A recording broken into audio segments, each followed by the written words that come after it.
So welcome to the AGI Public Lecture Series by the Asia Global Institute.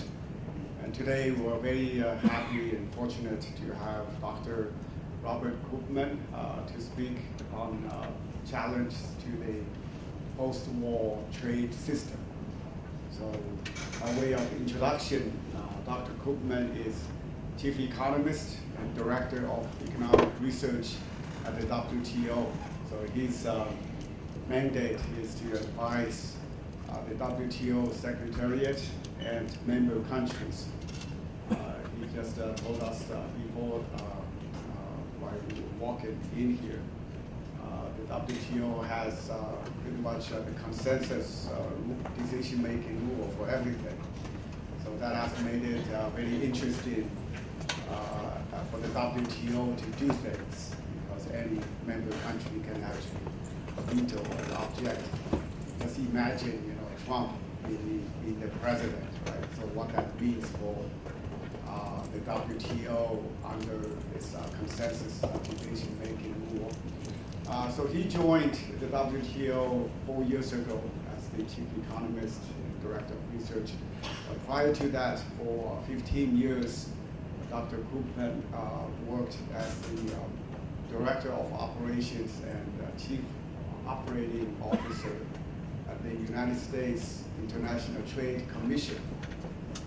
Most of you may know the U.S. Trade Representative Office, but that's under the administration, whereas the United States International Trade Commission reports directly to the U.S. Congress. So his job there was to also provide advice and research analysis on trade issues to the U.S. Congress, the U.S. President, as well as the U.S. Trade Representative's Office.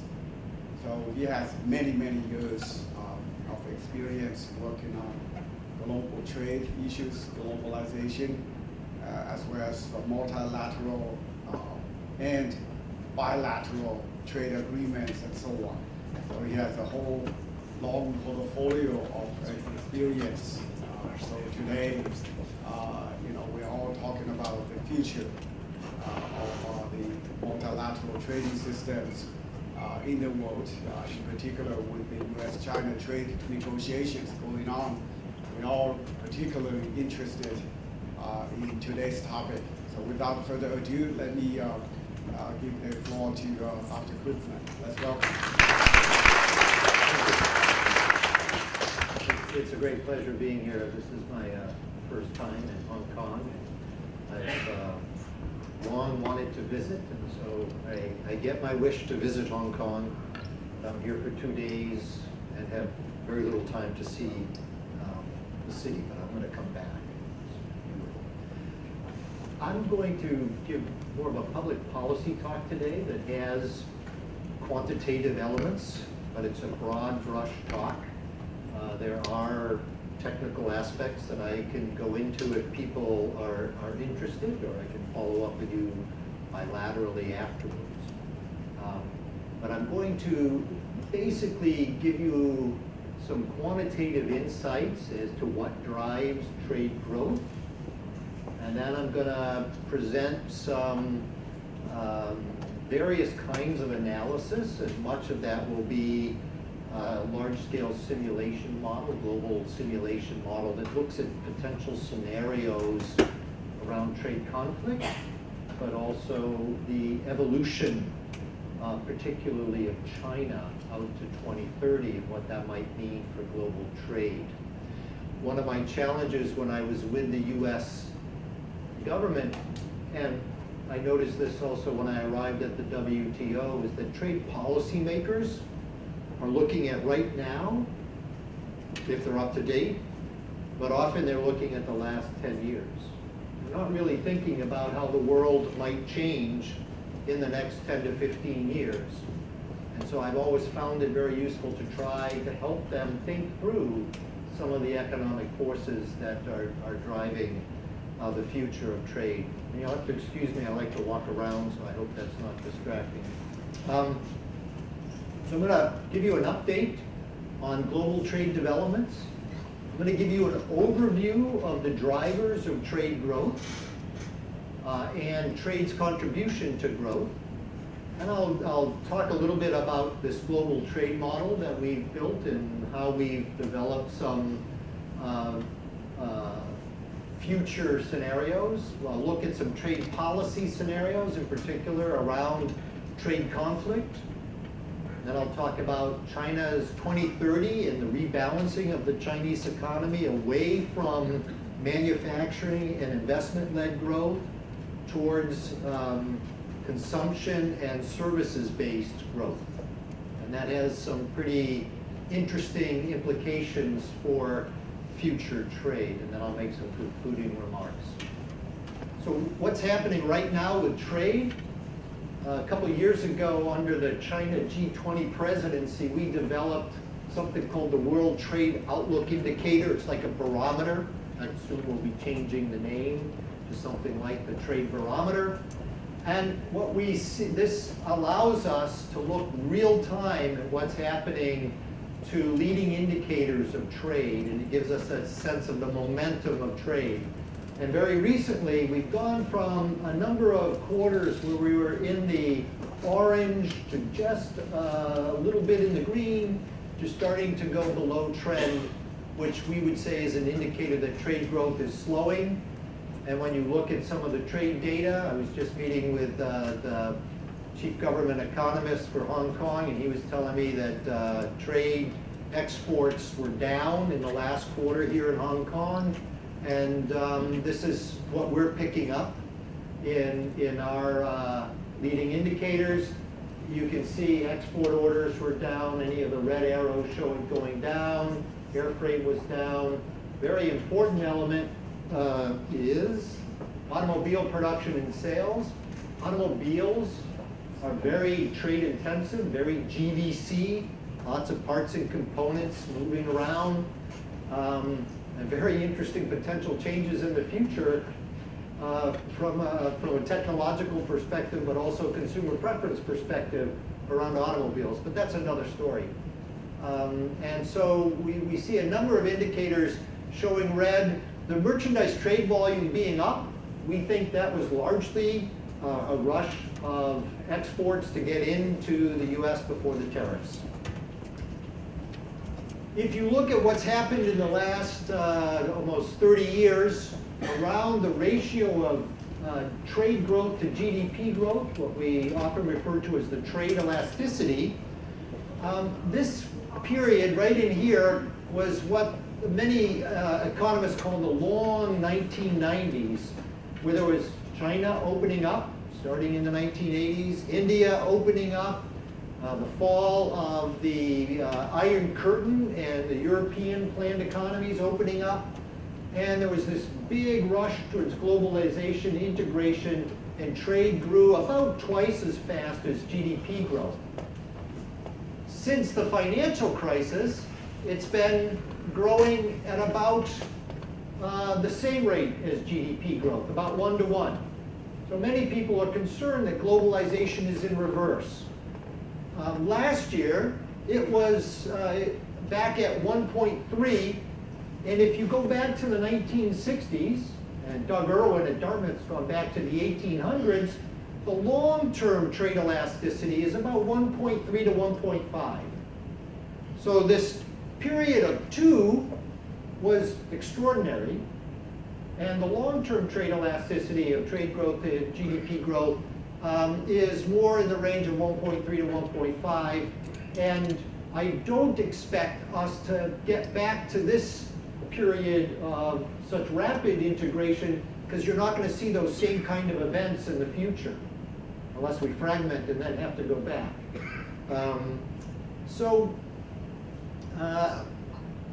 My projections, and we'll have a new update of our trade forecast in April 2nd, was that we expected to see trade growth in the 1.3 to 1.5 range. But with recent developments, we might actually see it moving back to this 1 to 1 range, and maybe even falling below should the trade conflict continue So that's something we're going to be watching very carefully. Now, we do a trade forecast, the IMF does a trade forecast, the OECD looks at it, World Bank looks at it. We all have about the same forecast for trade going out through 2019. Well, we're in 2019, this was late 2018. We all see very similar developments in trade, and as you can see, it's weakening, but just slightly. It's not a big decline. Well, this is the bigger decline in the financial crisis. That was a recovery, and then it moved back towards something more normal here. So right now, we're not panicking. And there's good reasons why we're not panicking. Even though you hear about trade conflict, and you might think that that trade conflict is going to cause trade to stop. Many policymakers think that. Trade policy isn't the biggest driver of trade growth. Okay? The best measure of trade growth suggests openness policies account for about 25% of trade growth. So broadly writ openness, that's reducing tariffs, other kinds of reductions in trade barriers, accounts for about 25% of trade growth over the longer term. Basic GDP and GDP components, particularly investment. So investment growth is a big driver of trade growth. Investment is very trade intensive. The only thing more trade intensive than investment is exports. Exports contain a lot of imports.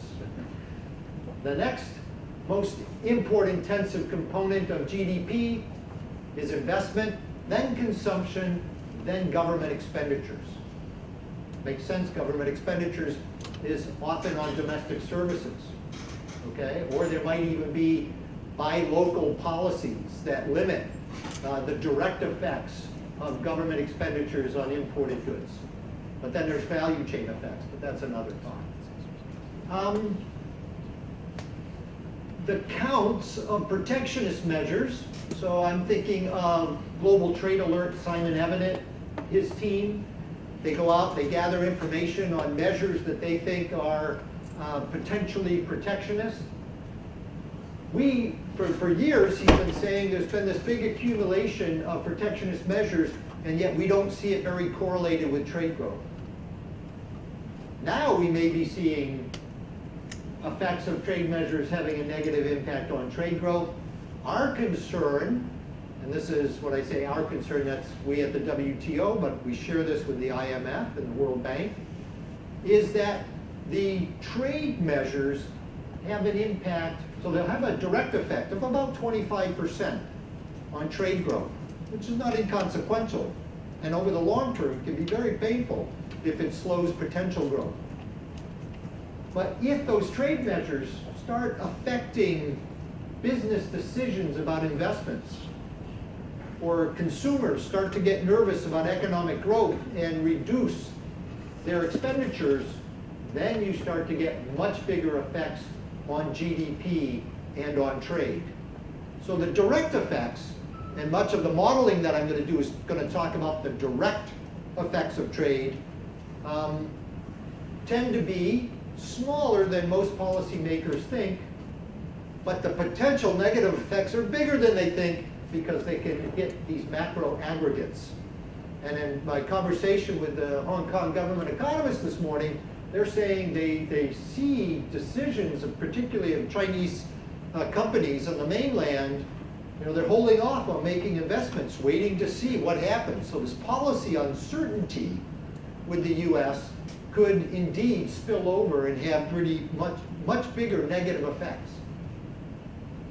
Okay, so we don't think that there'd be overly dramatic macro indicators unless a company, dramatic effect on macro indicators directly of the trade policies.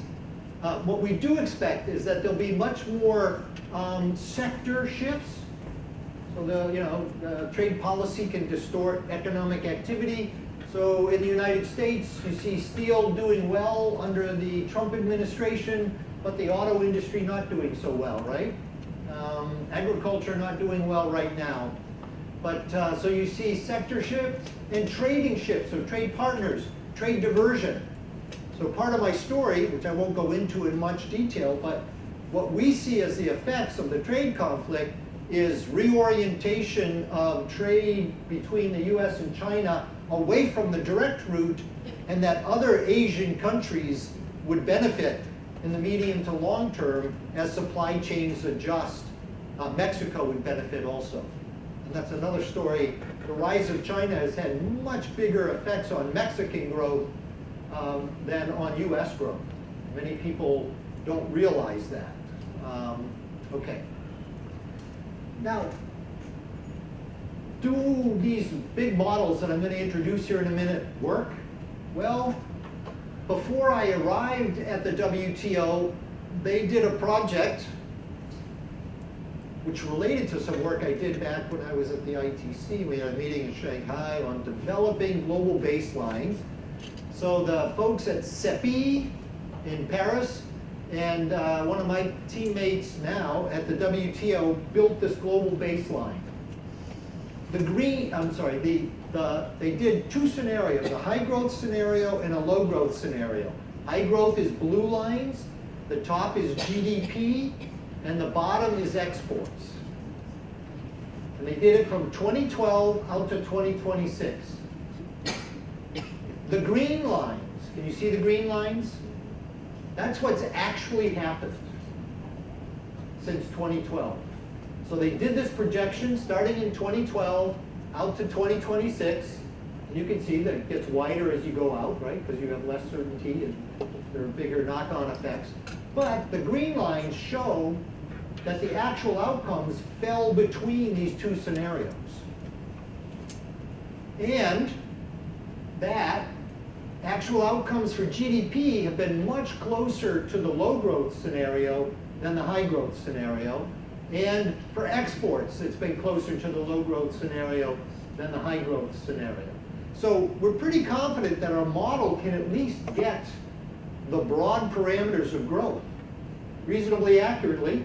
And there's been concern that we've been in low growth for a number of years, and the real outcomes come close to tracking the low growth scenario. So now this was the old modeling approach. We have a new modeling approach, and I'll talk about that. And our scenarios are a little bit different, but they're not fundamentally different from this. There's some whiz-bang little things that we've added, new capabilities, but the model, I can't show you the historical stuff because our model is starting in about 2018. So I like this slide because I can show you how the model performed against historical data. And 5 years from now, I can show you how our new model performs against the historical data. Before I do that, I want to give you a little bit of a sense of how much change there's been in the global economy. These are network maps. On the left-hand side, we have a network map of trade connectivity, where on this horizontal axis, we have systemic relevance in global trade. So the further out you are on this axis, the more central you are to driving global trade.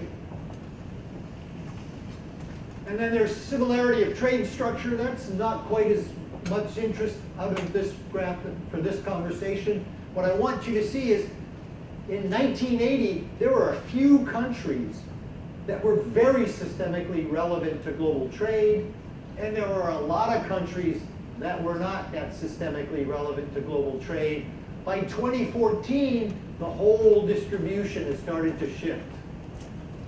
There's been rapid growth in connectivity and increases in trade, and developing countries have taken a much bigger role in both economic growth, GDP growth, and trade growth. Think about the current US administration's trade policy. They basically want to have a bilateral negotiating approach. If you're in 1980, this is the US right there. okay? You are the most important trader in the world. There's another country called Japan right there. And believe it or not, there's the ties between those two countries were very, very important.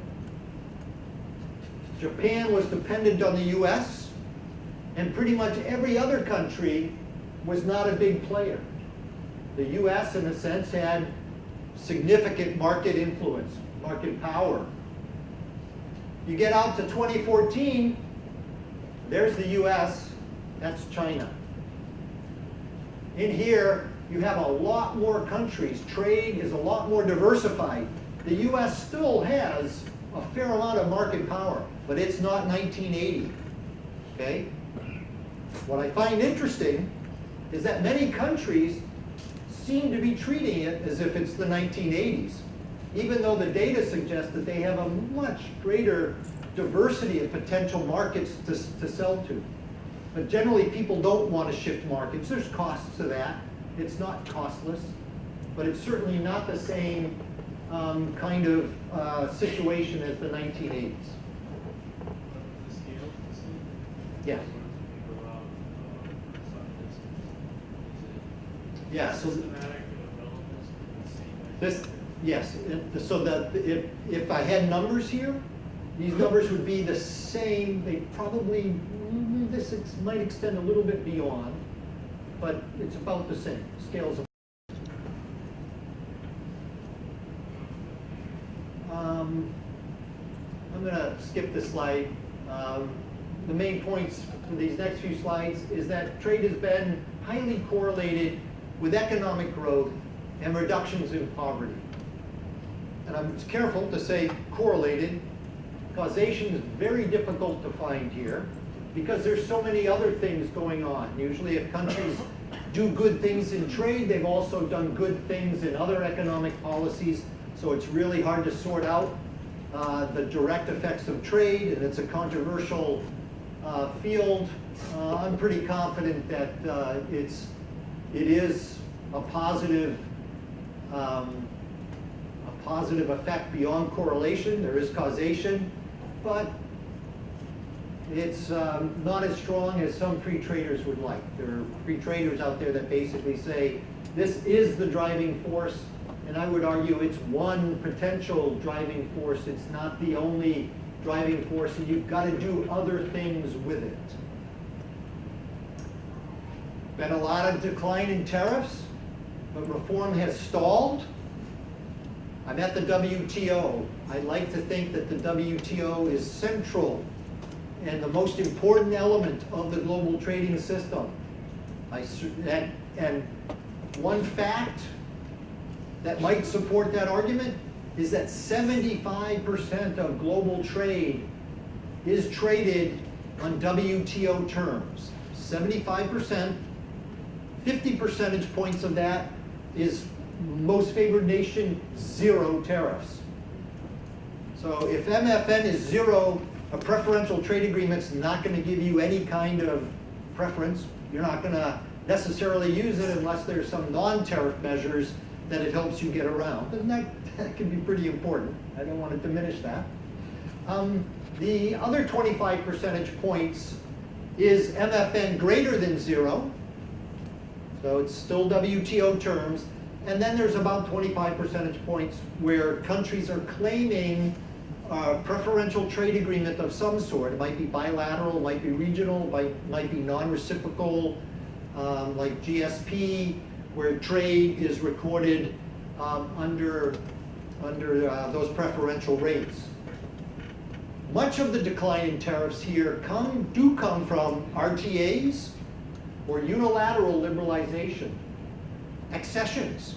So WTO accessions is what drove China's trade tariff rates down.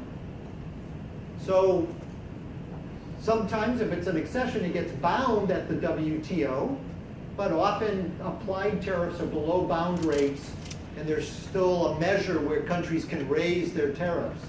And the WTO negotiates bound rates, not applied rates. Trade costs. So the average global tariff is about 8%, broadly writ. Average tariff between large developed countries is probably about 2 or 3%. Trade costs are much higher than that. But so here's the evolution of US average tariff rates, okay? And then we have some decompositions of trade costs broadly writ. So I said average tariffs about 8%. For industrial goods, between developed countries, total trade costs, as measured in the gravity framework, is about 100%. 100%. 8% of that is a tariff. Now, so there are other things that can cause trade cost declines, and those are very important. Can you think of one?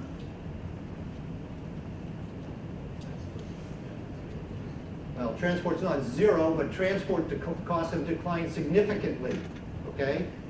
The container has contributed to efficiency gains and reducing trade costs. Far more efficient ports, automation, lots of things can drive down trade costs. There are other things that can drive them up that might be kind of invisible, but we have seen a decline in trade costs broadly writ. Some of that is tariffs. Other parts of it are maybe policy changes, technological change. At the WTO, we have something called the Trade Facilitation Agreement. That was negotiated in Bali, agreed upon in Bali. And we think, by our estimates, that that's going to reduce trade costs by about 15%. That's better than the average tariff if that trade facilitation agreement is fully implemented. Now, I don't know when that'll happen, okay? And there can be other things affecting trade costs during this period.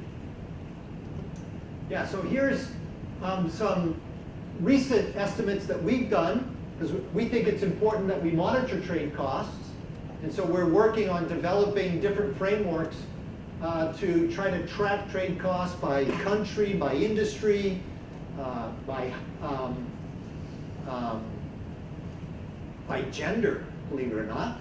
We're trying to look at gender, we're trying to look at enterprise size, and it's experimental, but one of the things that we see here is if you look at broad sectors, you see manufacturing, ad valorem trade costs from the GTAP 10 data. This, by the way, this is not an empirical, this is not an econometric estimation, it's a calculation of the implicit trade costs in a global database, in this case GTAP version 10. For manufacturing, we see it's about 100%. It's lower between developed countries. It's slightly higher between developed and developing. And between developing, it's higher. It's 140%. These are calibrated trade costs. For services, it's about 200%. And actually, the reason we started on this, and I asked my team to run these calculations for me, you've heard of Richard Baldwin? He's a colleague of mine at the Graduate Institute, because in addition to this gig, I teach at the Graduate Institute. And Richard has this great new book called Globotics. And one of the things that he's asserting is that trade costs and services are going to decline a lot because of technological change. I buy that. But what I was wondering is, well, how much of total trade costs might be affected by those technological elements that he's talking about, ICT costs and other costs, right? So we come over here and we see different elements that would explain the variation in trade costs, and we see that much of trade costs and services is unexplained. Some of it is related to customs procedures, some of it's logistics efficiency, some of it's credits and contracts, broadband descriptions, but Richard is very much focused, I think, on things like the ability to reduce cost of language through automated translations, that's not a big element of total trade costs for services. Internet, if you can get more penetration, that's a pretty substantial share, 7%. Logistics efficiency is 14% for services. So, I mean, there are big elements that some of his technology, foresight is likely to reduce trade costs, but there's still a lot of trade costs that probably are not going to be affected by those technological advances. So now we have to refine these estimates, and I think it's very important, particularly if you look at some of the detailed service sectors, there's quite a different distribution of these trade costs. Our objective will be to try to track the evolution of these trade costs over time and see if it's explained by technological innovation or other forces. Yes?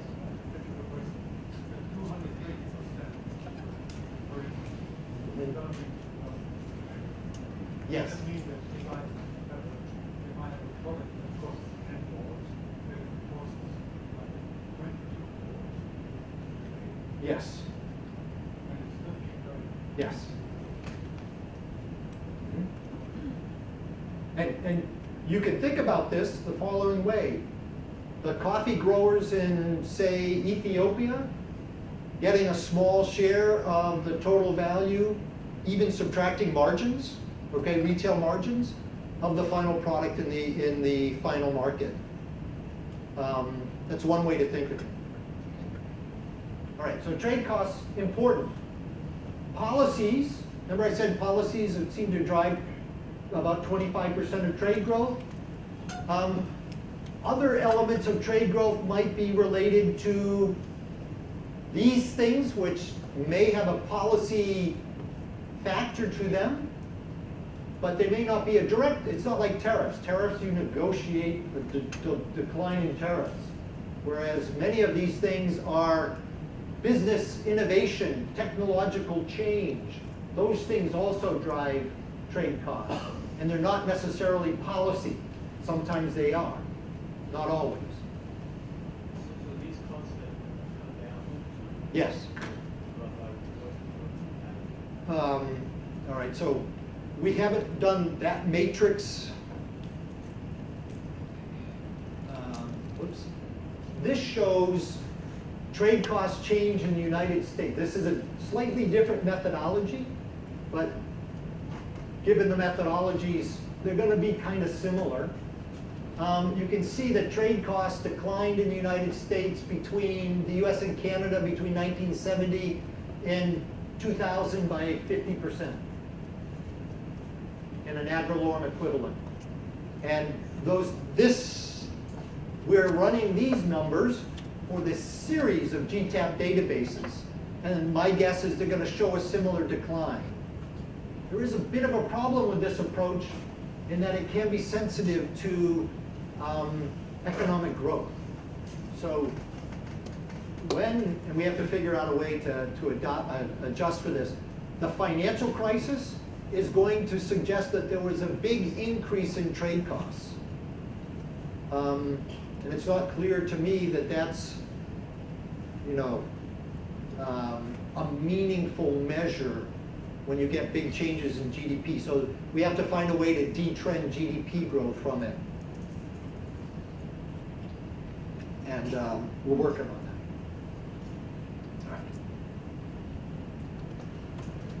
This is from Feigelbaum and Kandelwald, a very interesting paper that basically shows that if you move to autarky, it is the poorest people that have to pay more.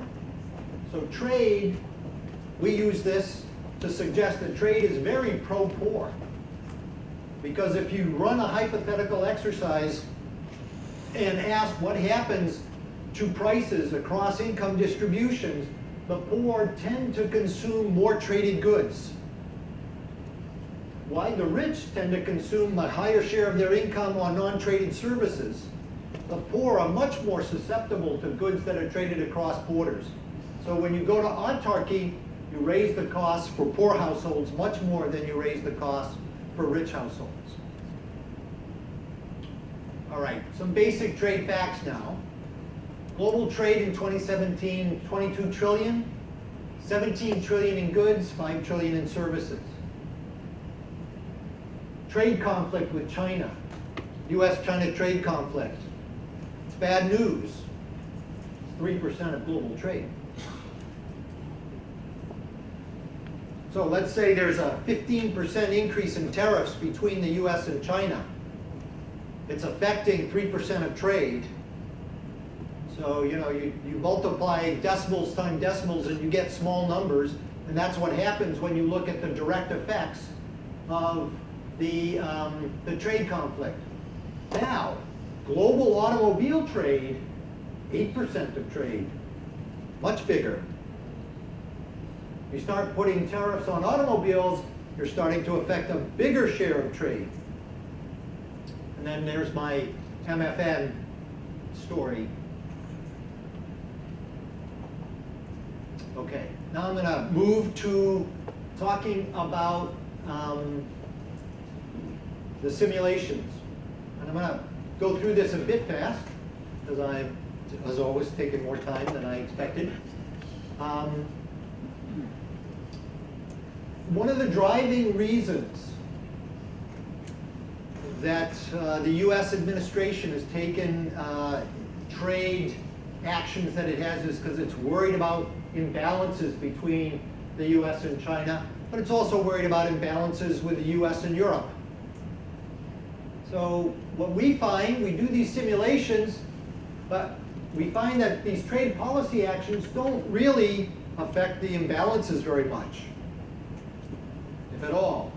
So the trade policy actions might redistribute the trade deficit with the US, with other countries, and not have it so concentrated in China, but it doesn't fix the overall imbalances globally.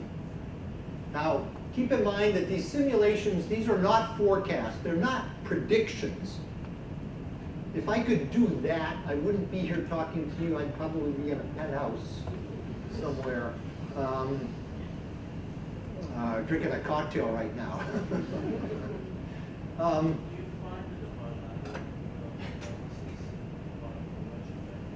No. Well, yeah, there'll be some redirection of US-China trade. There'll be trade diversion, but it's not that big. It's not as big as the US administration probably thinks it will be.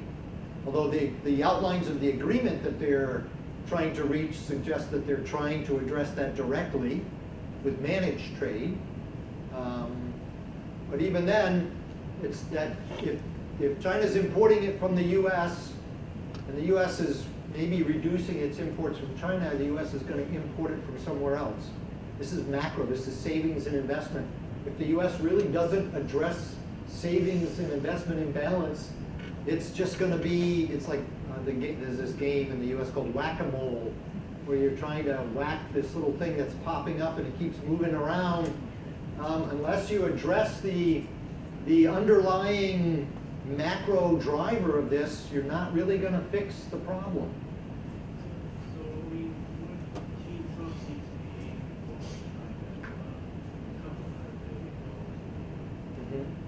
based on your work, what magnitude?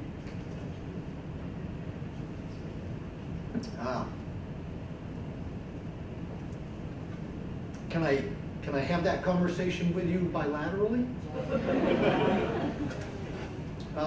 I have a different set of analysis that tries to go at that very question, but I'm not presenting it here. So, some caveats. The results depend on the scenarios, and I work very closely with the IMF and the World Bank in the G20 context around trying to understand this stuff. And we get pretty similar results. If there are differences in our analysis, it's either because of the scenario that we chose or some minor model specification differences. Do we have Melitz effects or economies of scale or perfect competition? But they're all in the same neighborhood. They're all in the same direction. A critic might say, well, that's because you use these neoclassical economic models that don't apply to the real world. I did a lot of real world analysis. The models actually work pretty darn well, okay? They work pretty darn well. If you take into account the things that weren't held constant in your analysis, the model's performance works much better. I did some work with Peter Dixon in Australia on this to look at NAFTA, and when we put in some of the macroeconomic effects in the NAFTA analysis, the model performance improved very well. But people don't necessarily understand ceteris paribus and comparative statics. But anyway, our model's dynamic, so we have some of those macro effects in there, but they're external to the model. They're not necessarily endogenous, although we can get some effects on those variables through our scenarios. But what we find is traditional direct tariff analysis typically shows results ranging from 0.1% to 2.2% global GDP losses. The 2.2% global GDP loss from the direct effects, so there's no macro spillovers here. This means that the investment, the firm's investment behavior is affected, but it's not like it's, how can I say this? No animal spirits in the model. That 2.2% is total global breakdown in multilateral cooperation. In other words, everybody sets their optimal tariff, which is much higher than global tariffs right now. GDP drops by 2.2%, trade drops by 17%. So there's much bigger effects on trade. Why are the GDP effects so small? Because economic activity is redistributed. It's inefficient, but it's redistributed. That steel automobile example I talked about at the beginning. So, some sectors do well as a result of the trade war, and the domestic economic activity increases, and some sectors do bad. Consumers don't do well at all under this scenario. But we economists, when we do these calculations, we're not going to put weight on, we think consumers deserve more than steel producers, and automobile producers deserve more weight than steel producers. So there's a dramatic reallocation of activity within a country, and a lot of workers get moved around. And when workers start moving around from one sector to the next, they don't do it seamlessly. And there'd be a lot of transition costs here. And we haven't tried to calculate those. We know how to do it, to approximate it, but we haven't done that here. But the overall future GDP globally would be down 2.2%. The distribution, Hong Kong, much bigger negative effects. So the distribution across countries varies depending on how big or how small you are. A big economy like the US or China or EU, very diverse, isn't as adversely affected as those countries that cannot diversify their production. All right. This was, and these slides can be available, I'm happy to share them. We talk about what the scenarios are. We talk about some of the, how we go about our methodology in developing the baseline. This is very interesting. One of the things we have in our model is the ability for comparative advantage to change. And that's something that often doesn't happen in these models, but it's something that we observe in the real world. Question?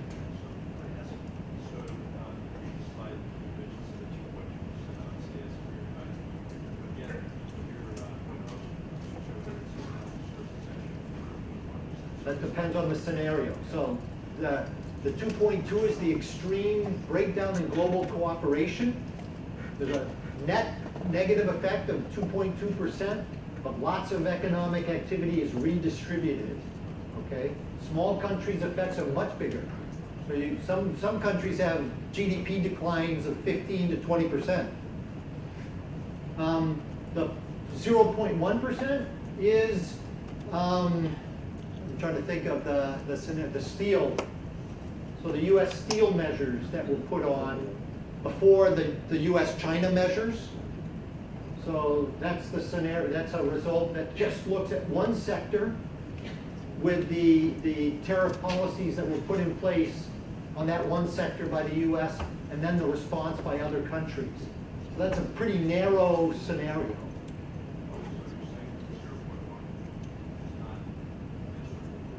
That's correct. It's a different scenario.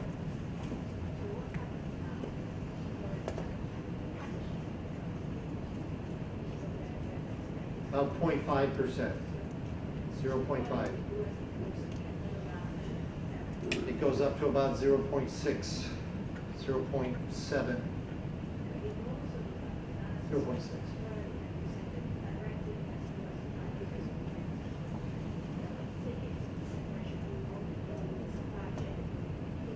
So what we see in that scenario is supply chains moving from China to other ASEAN and Southern Asian countries. So you see a big reallocation of trade in certain products, and we have a GVC element to this model. It's not a complete GVC model, but we see these trade diversion. That's what we see. I don't want to get too far off track, but do you all remember there was this US-China tires case? Remember that? I was at the USITC at the time, and I was asked, what's the effect of this? I said, well, you're going to get trade diversion. You'll see imports of tires from China drop. You'll see imports of tires from other developing countries or other markets go up. And of course, we did some internal analysis that wasn't public, it wasn't shared, that showed that. What happened? It's exactly that. And the Peterson Institute did a nice public analysis of that. And if you haven't seen it, I can tell you they did a good job. It looks pretty much like what my internal analysis suggested. Keep in mind that the criteria that the US government was using to make that determination was not what's going to happen with other countries. It was the law is what's going to happen between between the US and China. So how a law is written is pretty important as to what it's going to take into account in in their decision makers and their lawyers generally who make those decisions. So anyway, the models actually work very well. I got a lot of criticism from US government policymakers over the years for suggesting small results as a result of free trade agreements. They're like, oh, they're much bigger than that, much bigger than that. Well, you remember my opening point that trade growth is about 25% policy and about 75% GDP other forces, right? And I had to demonstrate to them, and you can do that by looking at trade flows between the U.S. and countries where there was an FTA or a trade agreement. Compare that to trade flows between the U.S. and countries for which there was no trade agreement, and the difference in trade growth was about 25%. That 25% number I use comes from a much more complex analysis that the IMF did in its WEO, World Economic Outlook, a few years ago. So it's validated by simple sort of back-of-the-envelope calculations as well as sophisticated econometrics.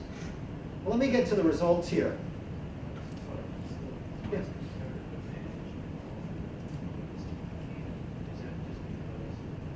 Differential productivity effects in different sectors in different countries. Capital and labor does change based on long-term growth projections. Okay? Typically in these kinds of models, they assume homogeneous productivity growth across, say, industry, maybe a different productivity growth across services, and a different productivity growth across agriculture. We have different productivity growth in different manufacturing sectors, in different agricultural sectors, and different service sectors, which means over time, you get changes in comparative advantage. What I would love to do is get those estimates validated by experts in every country for which we implement them. That's another story.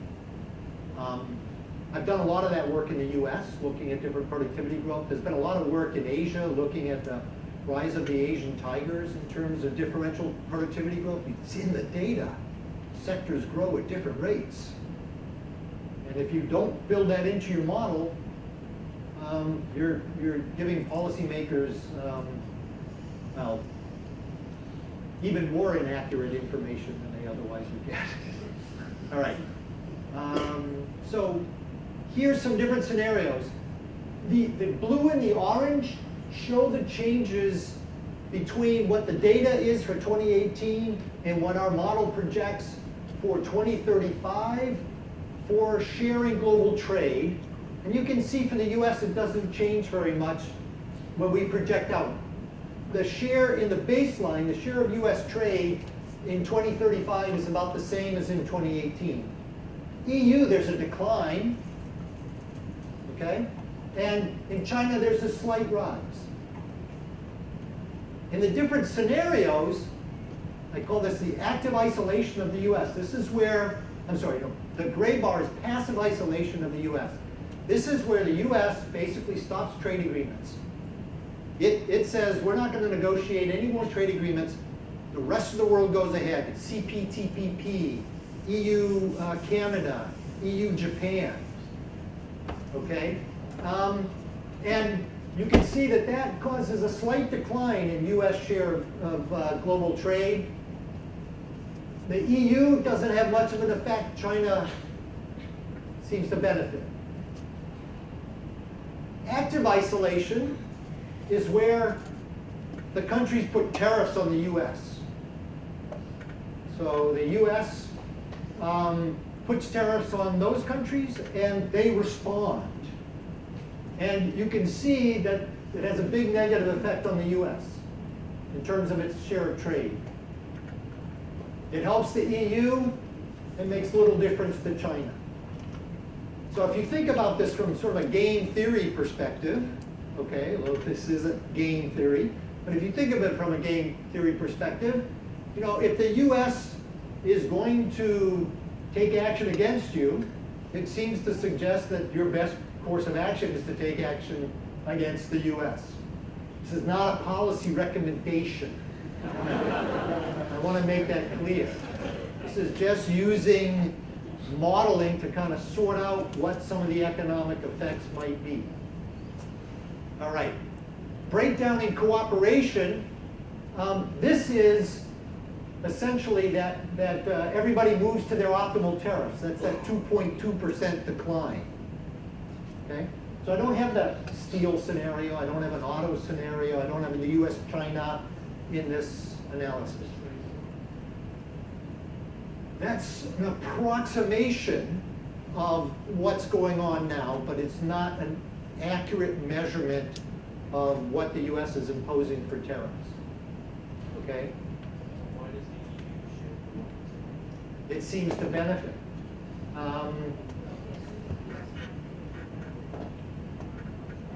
Yes. Yeah. It's US-China in a trade war. And you can see that they suffer both, and the EU gains as a result of it.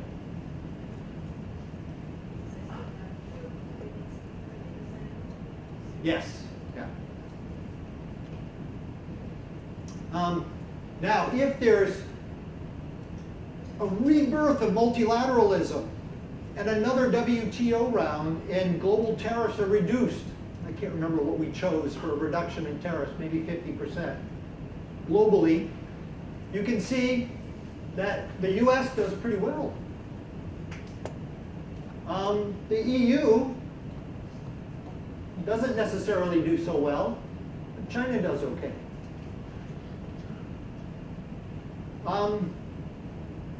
Part of this is, I think, whoops. Now this is trade, by the way. It's not necessarily the same as GDP, and I've been going on for about an hour, so I'm going to wrap up here very quickly by skipping some slides and going to a China projection, because I think that might be very interesting. What do you think it is that you think China, the green bar, same level, China doesn't seem to suffer? It's a large country. It's diverse. So if there's a breakdown in cooperation, it can supply a lot of its own domestic needs. Okay?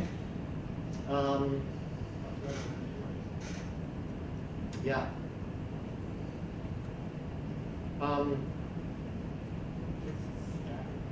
Wait. No, this is, so all of these other scenarios are in 2035. So there are dynamics going on there. So another big element is China's probably growing faster. Did I change?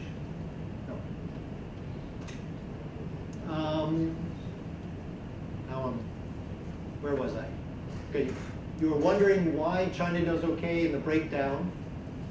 And the, China is the one that puts these things deductible. right, so here's the explanation. The US doesn't do as well because it's very costly for it to replace the cheap supply from China on its own. Whereas China, it's not very expensive for it to replace its own. In fact, we see it moving up the supply chain. So China's become hyper competitive. It's going to have big costs probably for agriculture products, but agriculture is relatively small, and it's largely a manufacturing economy, so it does okay. If you make policy based on this kind of analysis, maybe I should, I'd love to be able to charge you for that. The idea here is to highlight some of the economic forces at play, okay? Because other things are going to change here. This is not a matter of, yes, this is my strategy because I know it's going to work. It's a hypothetical example of ceteris paribus, other than our projections on productivity, capital growth, GDP growth, what is likely to happen if those things hold. But those things, I would argue, I know they're not going to hold. They're our best guess. But there are going to be other forces that are going to affect them in the intervening period. And they assume what the other country's response is going to be, and you don't necessarily know what the other country's response is going to be. All right, let me get to China 2030. So, China 2030 is about moving from investment and manufacturing-led to services and consumption-led. And so there's a nice study done by the DRC, I believe, in China and the World Bank that closely examined this evolution. What they didn't do was, what's the trade effects? So we took this framework and built it into our model and looked at the trade effects. So we were wondering what might happen to other countries. Now, I did this analysis first about 2014 when I was with the USITC. We've updated it, and now we have things like China 25, made in China 2025. So we have some sectoral shocks. I won't have time to go into that because I'm already well behind.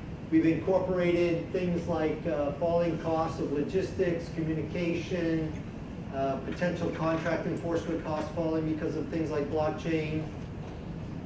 And my disclaimer is technological developments are highly uncertain, and the trends modeled indicate the direction of global trend. What I would like to see is other people taking their thinking and putting it into this kind of framework, and then having a discussion. What do you see differently? We've organized our thinking. We've made some assumptions. What's your thinking? Organize it, and the model brings about an economic discipline. Forces you to be economically consistent. Many prognosticators don't think in an economically consistent way. They just throw out numbers, and they don't realize if you've got rapid growth in one sector, if you've got fixed capital and labor endowments, it's going to be coming at the expense of others unless there's magical productivity growth. So what is that magic? I could go on and on and on. All right. Yes. So we see, this is background data. Let me get to the results because I want to, no, a key element here, by the way, is this. Savings and investment. So we see in China 2030, the China savings and investment balance declining to a more reasonable number. Where is it? I don't know where it is right now. That drives some big changes in global trade. So savings fall much more than investment. So the current account balance falls in China, and that has spillovers to the rest of the world. We assume that the US savings and investment balance stays about the same. So it continues to run a current account deficit of about what it started with. So we don't see any big change in US savings and investment. And we can play with this with different kinds of closures around that, and we're in the process of doing that. But in the scenarios, you can see, and I won't go into the different experiments, just look at baseline versus this top line. These are the different experiments. There are slight modifications of how the Chinese economy might evolve. But you can see consumption increases pretty significantly in the baseline. And that China's trade balance drops and actually ends up in deficit by 2040. So we go beyond 2030, we take it 10 years beyond 2030, and we see that should China's savings drop while investment remains attractive in China, the savings and investment balance is going to run China into a current account deficit. Again, am I forecasting that? No. I've assumed that as a result of this policy change, this is a likely outcome. But I'm not, there are other policies China might take that might change it. And we can build that in to the different scenarios. But you can see, and again, I don't have time, but the share of services in the Chinese economy rise pretty significantly, although Made in China 2025 actually affects how much economic activity goes into services. As a result of 2025, if they do bring about pretty significant productivity increases in advanced technology products, it slows down the rebalancing of the Chinese economy. So it slows down the rebalancing towards services.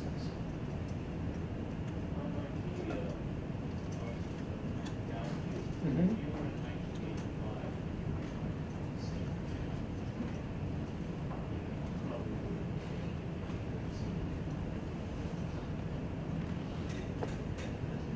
Excuse me. No, you just want that. Let him finish with it, yes. Yeah. Okay. I'll do that bilaterally. Yeah. So what you assume about the future matters. And I'm not saying we've got it exactly right. I'm giving you a consistent scenario, and it's not a forecast. It's not a prediction. It's just saying if this were to happen, this is how it could feed through the Chinese economy and the global economy. Whoops. One of the interesting things is in the baseline projection, so maybe this goes to your Japan example. In the baseline projection, the Chinese current account or bilateral trade balance between the US and China continues to increase. Once we make the assumption about the savings and investment balance declining, the trade deficit drops very significantly. And I think maybe this is a good place to stop. All right, I think I tried to bite off more than I could chew. Sorry about that, but I hope you found it somewhat. Came back. In closing, trade will continue to evolve in the next 35 years. It changed a lot in the last 35 years. I think it's going to change a lot in the next 35 years, and we should be thinking about that path. I think in the 1980s, the US thought that Japan was going to continue to grow at the rate that it was growing, and that the bilateral trade deficit was going to continue to grow with Japan. And then we had global value change, China's rise, and China became the big trade partner. Thank you.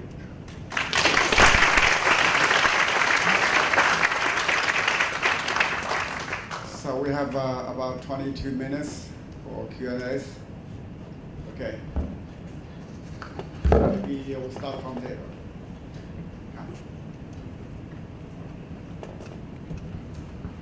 Hi.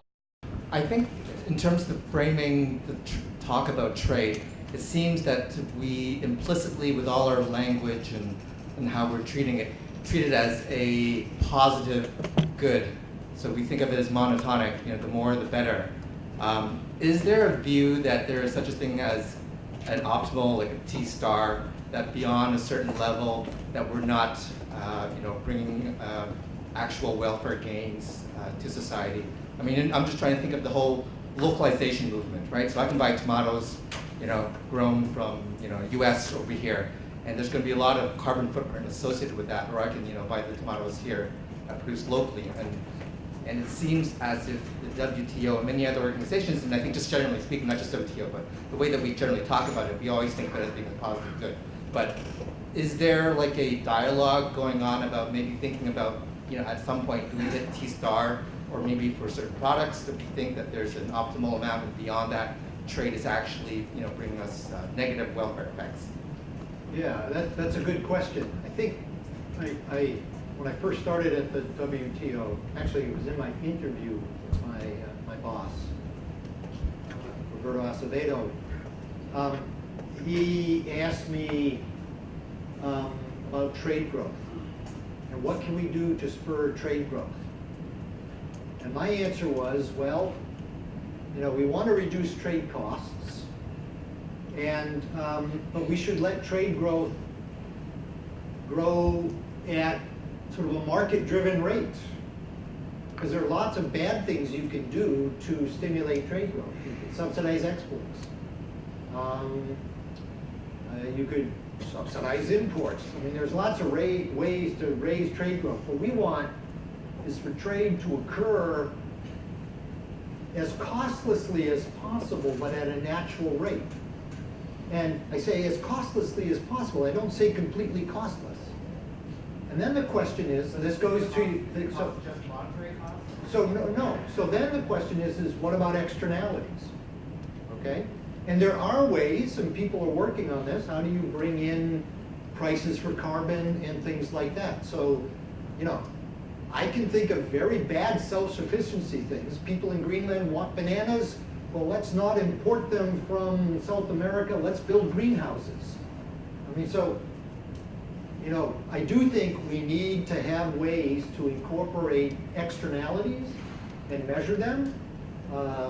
We have trouble agreeing on basic tariff policies, let alone some of these other more complex issues, but I think it's something that people do need to think about. As an economist, I think one of the biggest insights over the last 35 years has been that consumers love variety. And I know I do. When I live in the United States, I like to buy French butter, sea salt butter. And I like the fact that I've got choices of all different kinds of cheese. It's interesting, I'm in France, not in France, I'm in Switzerland. I live very close to France. I go to France, I've got all sorts of choices of French cheeses. I don't have a lot of choices in other kinds of cheeses, okay? When I go to Italy, I got all sorts of Italian cheeses, but I don't necessarily have lots of French cheese. So I think there's a lot of variety, and I'm not suggesting that we should stimulate trade artificially. I think we want it to occur naturally based on comparative advantage. And we do need to think about, are there ways to build externalities in? But that's about general economic activity to begin with, not just about trade. By the way, I know the chief economist from Maersk very well, and there's a big controversy about how much pollution container ships put out. And I raised this with him, and he says, if you calculate it per ton mile or per ton kilometer, they're not very polluting at all. You know, so I haven't done the calculation, I'm trusting him. But, there are different ways that you can calculate these things, and one can always make a case for or against. But trying to find a way, get agreement on externalities is an important element. There's a question here, and then I'll go to you. Well, first of all, thanks indeed for the very insightful presentation. My name is Andrew Leung, I'm a China strategist. I'd like to focus my question on the mechanics of the WTO, and there seems to be major impact on the WTO system in recent decades. First of all, there is the whole trade has engendered a lot of complaints from the US, from the European Union, and as you pointed out somewhere in your presentation, the whole body politic of the trade flow have changed quite dramatically. There's the rise of technology, the e-commerce, and then thirdly, you have the rise of state capitalism that may or may not be compatible with the existing rules of the WTO. So bearing in mind all these concerns, is there a high probability that the existing WTO rules would have to be modified and changed in response to all these concerns? Yeah, well, I think WTO members right now are engaging, or starting to engage in a discussion and conversation around reform or updating of the system or making the system function better. So in my response to the earlier question, I would like to see trade, like most economic activity, occur as frictionlessly as possible. As frictionlessly as possible. Not completely friction-free, but what's possible. I would like there to be an opportunity to account for market failures, externalities, those kinds of things. I don't know what WTO members, we have 164 of them, and they negotiate changes. They might ask me, what do I think the economic effects of certain things are going to be, and I will try to answer their question. But if they ask me, Bob, what should we do to the WTO system? I am not going to answer that question. That's their job. My job is to basically say, here's what I think the economic changes might be. Not try to tell them what they should do. It is a big legislative body from one perspective.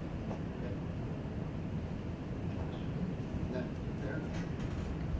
Over there? My question is in the same area as Andrew. On these WTO negotiations, and especially the desire by some countries, US is leading it, but there are other advanced countries that would like to see the WTO get more involved with policy areas beyond pure trade policy, like subsidies to companies, other elements of industrial policy. Not in terms of what you would recommend, but in terms of what you think is likely. Do you think that it is likely that WTO rules will be adjusted, in accordance to these kinds of calls? I don't know. Sorry, it's an evasive answer, but I honestly don't know. What I do know is that if they're going to negotiate these rules, they should think about some of the economic aspects of them, right? So sometimes subsidies are good things. If they're fixing a market failure, or if there's a holdup problem, investing or having the government policy fix a certain problem can have big social benefits. In the trade area, where it gets to be a problem is if there's spillover effects. So if you're fixing a market failure, ends up passing a bigger problem on to another member, well, that's what the WTO is there to try to make sure doesn't happen, that those spillover effects are kept within reason. So I'm saying you can't fix your your problem. It's basically, I think, the general economic philosophy is, if you fix the problem, fix it in such a way that you're not passing the problem on to another member. And there are criteria around that economists can lay out that might be useful for negotiators to pay attention to. Whether they fix it or not, I don't know. Right. China has been accused of an unfair trade practice. So how much exactly is China violating the WTO rules? Okay, next question. I can't answer that question. You know who determines whether a member of the WTO is not following the rules? Other members. Not me. Other members. That's how the WTO operates. So it's not up to me to determine, but I will say this. As far as I can tell as an economist, every WTO member, I don't know if you're familiar with this, but they live in a glass house. People who live in glass houses should be careful about throwing stones. Okay? So every member has things that they don't want to talk about. And it's kind of funny when you listen to the political debate back and forth. Oh, they've got a dairy policy. Well, they've got a lumber policy. I mean, it just, everybody's got something. Okay, question here, and then we'll go there, and then there, and then I'll come over here. Okay? I'll try to get to you too, but I'll come back. I just have a real short follow-on to Louis' question. I mean, if the U.S. does not nominate judges for the appeals process, wouldn't the U.S. effectively have killed the WTO by itself? Yeah, so if you didn't, you'd heard the question. So, dispute appellate body. Under the GATT, this is some lawyer friends talking to me, 70% of panel findings were adopted. So before the appellate body came into effect, 70% of the panels were adopted. We do think, many people think, I think WTO Secretariat members are proud of the dispute resolution process at the WTO. It's probably not perfect. It's not the only thing we do. Because negotiations haven't advanced, the legislative aspect of the WTO, there's been a lot more attention paid to the dispute settlement process.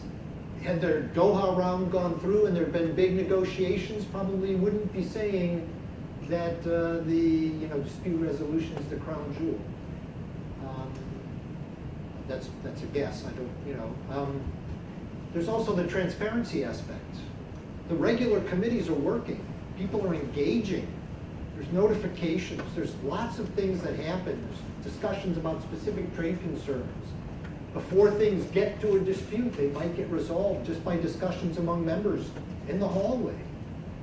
So there's a lot of value to the system beyond the appellate body. I think I said I was going to go there.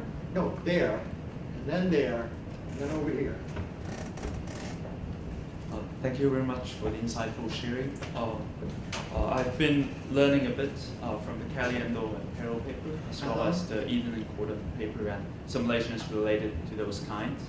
And what kind of puzzles me was that, according to the simulations, under the framework, under the setting of U.S.-China trade war, sometimes it doesn't really have a big effect on countries, including China and the U.S. And in some of the papers, even the U.S. is hurt more than China itself, and I guess this is consistent with what you have presented in your presentation. However, what I see on the news and other sentiments, and also on what the Chinese government is currently doing, it seems that China is much more concerned about the impact of the trade war as compared to the U.S. And so my question is, what can economic models be improved or modified to explain this kind of inconsistency? Or in other words, if you don't need to implement those kind of modifications, what's right and what's wrong, and what should economists do to explain this? So, thank you. Yeah, broadly written, most of the quantitative stuff gives similar answers. If you get variation, it might be around parameter assumptions or some model structure, but I like to think of orders of magnitude. If they're giving you answers that are about the same order of magnitude, it's about the same answer, okay? So bringing it to the real world and concerns in China, what we see happening in China right now is those animal spirits. Keynes' animal spirits, where investment behavior and consumer behavior seem to be being affected by concerns around the trade war. So then you're getting into these macro effects where investment, it's not the direct effects of the trade policy, which all these other models are looking at, okay?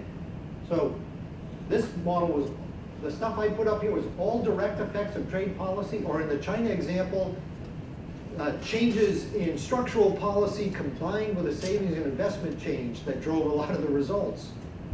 So it depends on what the question is. And what I see happening in China right now is more investor and consumer concerns around economic growth. My guess is China's stimulus could offset quite a bit of that. But you know, the long-term effects are much more difficult to predict. Okay? Over here, then I'm coming over here. Thank you so much for your wonderful talk. My question to you isn't as loaded as some of the previous questions. Yeah, they were loaded. Okay.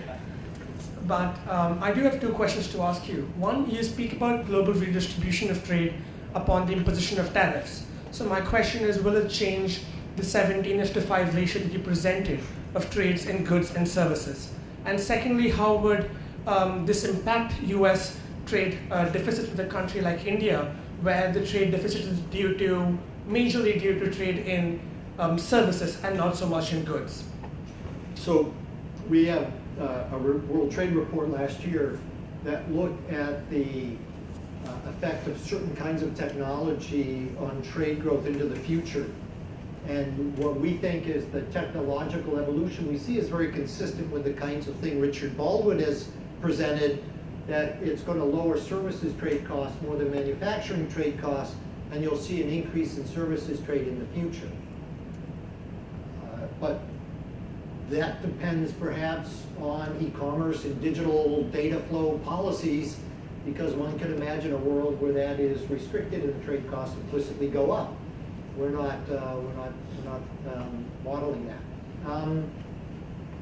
The relationship between U.S. and India, I'm not sure I can give you any empirical estimates at this time. I haven't really broken out that relationship. So, but technological change we think is going to cause services trade to grow faster than manufacturing trade. Increasingly, the world is a service world, so more GDP is in services, there'll be more generation of services trade.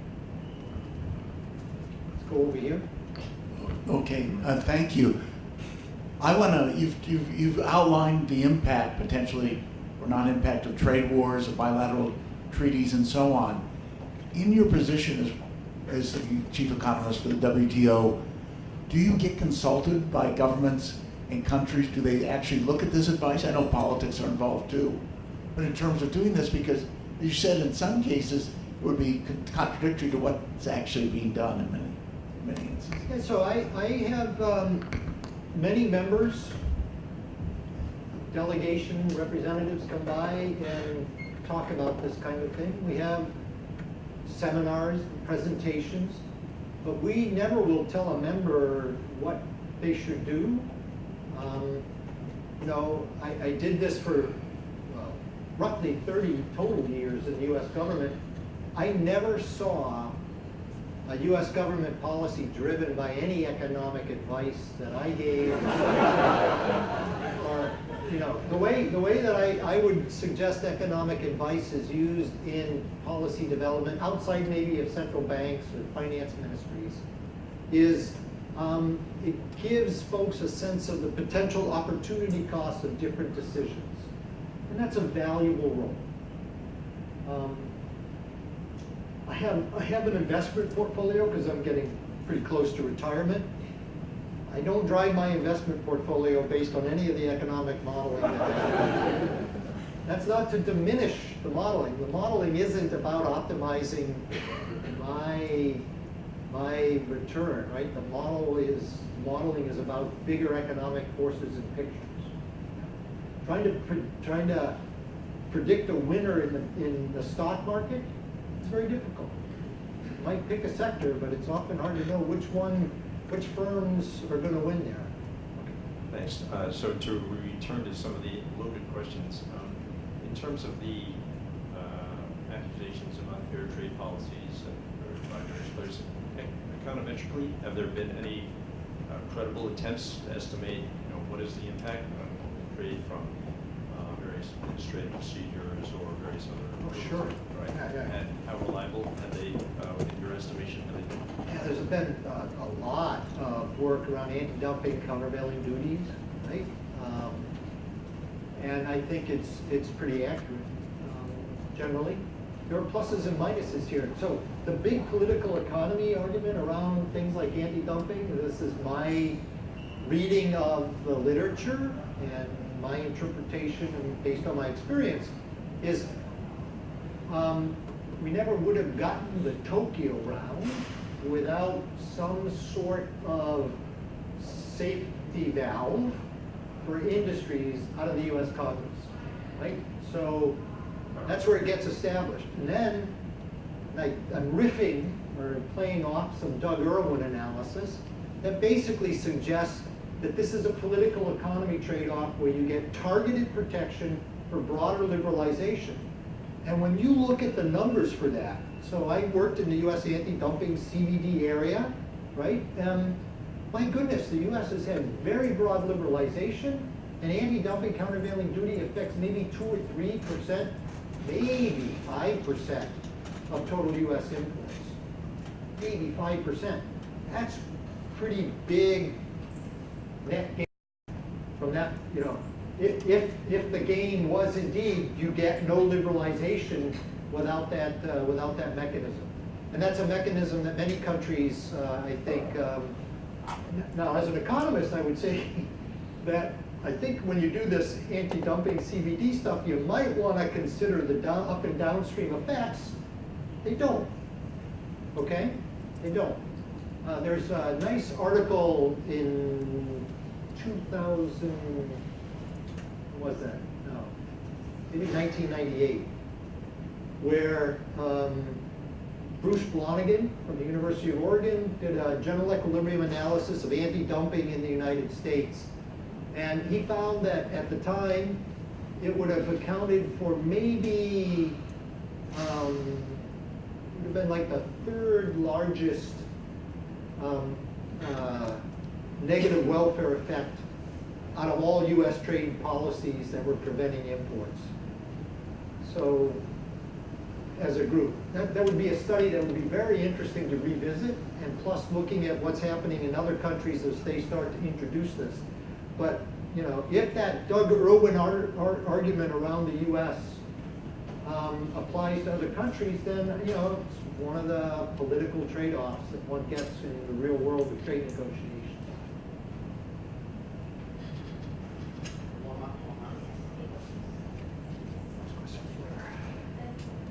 I'm sorry, if you don't mind, two. That gentleman has been very patient. Okay, I'll do three, and then my voice is about dead.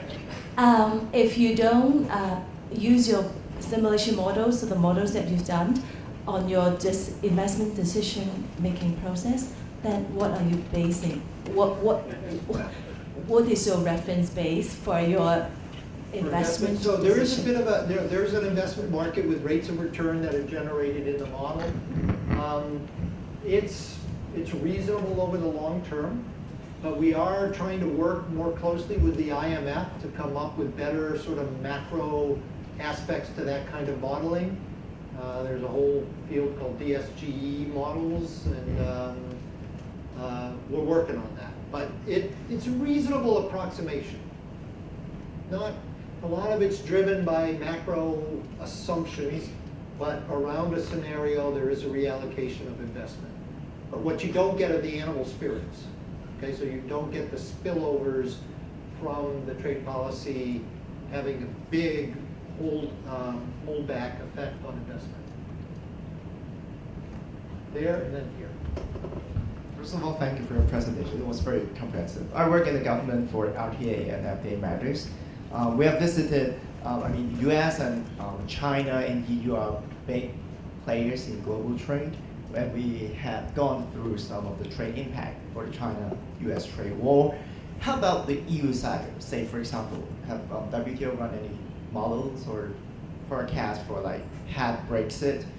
What would be the impact of that when compared to the China-US impact? Is it relatively insignificant, like trade diversion, or it is a big risk but too early, too premature to predict at this time? So no, we haven't tried to quantify the effects of Brexit. There's been some very good work done out there. Swati Dingra's done some good work. I mean, lots of people have done good work. But the way I think about Brexit is it's likely to result in an increase in trade costs between the UK and the EU.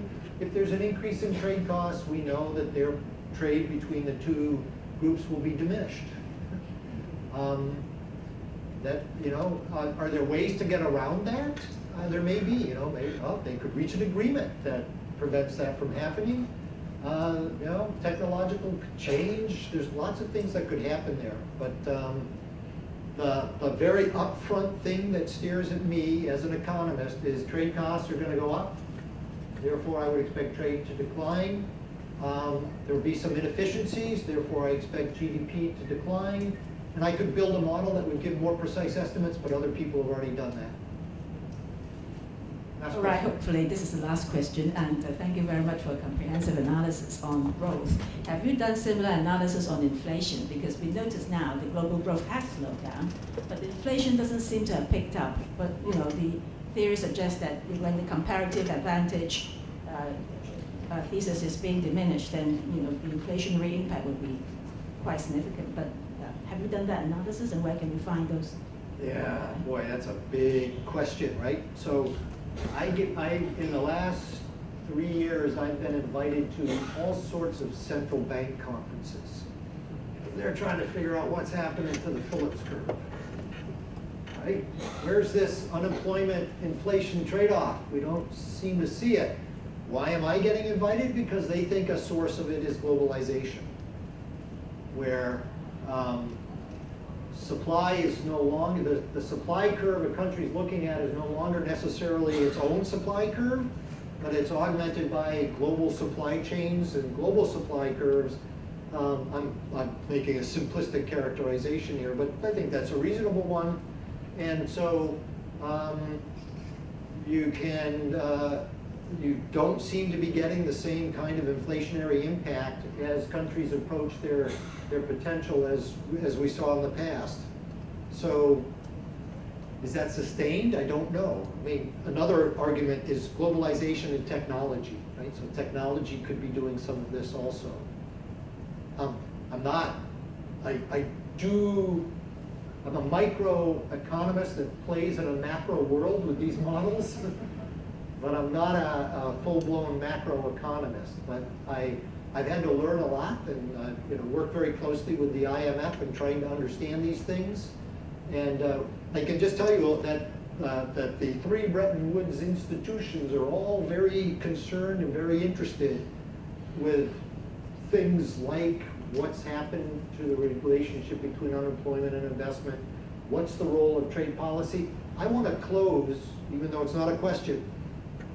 Some people say, gee, Bob, trades only drive 25% of trade growth, trade policy only drives 25% of trade growth.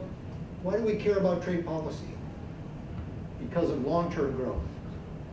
Trade, the exchange of goods and ideas, helps countries push out that production possibility frontier. That's how China got to the global frontier in many sectors very quickly. It's how Japan did. It's how countries can get to the global frontier and get rich. And trade helps that. And that 25% that comes about from policy is very important when you accumulate it over 10 or 15 years. It's not inconsequential. So the long-term effects of trade are very, very critical. I worry that if some countries go behind a wall and isolate themselves, even though they may be at the global frontier now, 15 to 20 years from now, they may be well within the global frontier, and that has big implications for the well-being and incomes of the residents of those countries. So trade's really important. Not suggesting it isn't. The immediate effects of trade policy are much smaller than most policymakers think, though. Okay.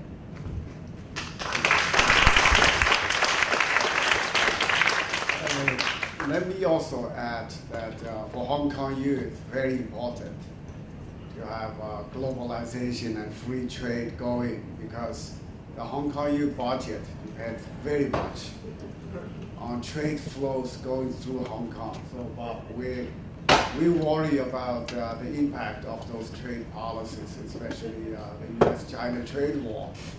Our AGI actually partly depends on this as well. So we have a lot of self-interest here. That's why so many came today to your talk and have a lot of interest because we all have so much at stake. So thank you very much for sharing your research with us. Thank you.